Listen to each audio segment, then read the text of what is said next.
Welcome to another episode of Cars, Cuppas and Cleanups. In today's video, I'm going to talk to you about pre-wash. Now, this step is where it's going to get a few people in the comments because they're going to say, oh, you shouldn't be doing it this way, you should be doing it that way and all that sort of stuff. There are so many different ways to wash your car. It just depends how much time you got, how much water you got, how much product you got and all of that sort of stuff. There's different ways I do things depending on how much time I've got. If I've got all day, I'd be pre-washing and pressure washing every other time in between the steps. This is my personal car. It's been sat for the last 6 months and it's absolutely covered. So what I'm going to do first is give it all a pressure wash down, get all of the crap off it. It's going green in some areas. Try and get as much of it as possible. But what I'd recommend is, if your car's only taken to shows and it is mint clean, what you can do to save a bit of water is go around the wheels, go around the lower halves of the bodywork with your pre-wash, and then go around it with a snow foam. Because the only thing is, when I've gone around this with the pressure washer and there's loads of water in there, when you're spraying the chemical onto it, it's going to dilute all of the products down, which means then the products ain't going to be working as effective. So that is a good little tip.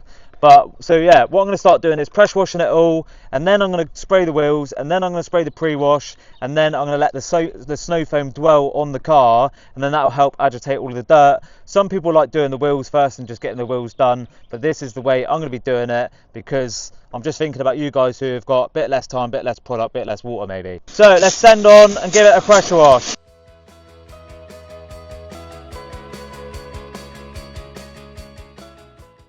So now I'm just going around the wheels and the tyres. I'm using the Bilberry wheel cleaner because this is the best thing that I found to clean the tyres. So not only do you want to spray the wheels, you also want to spray the tyres as well. And then I'm going to go around the lower halves with the pre-wash, which is Built Hamber Surfex, and then we'll get the snow foam on, which is what the bit that everybody loves. So now I'm going to go around it with the pre-wash, which, like I said, is Built Hamber Surfex.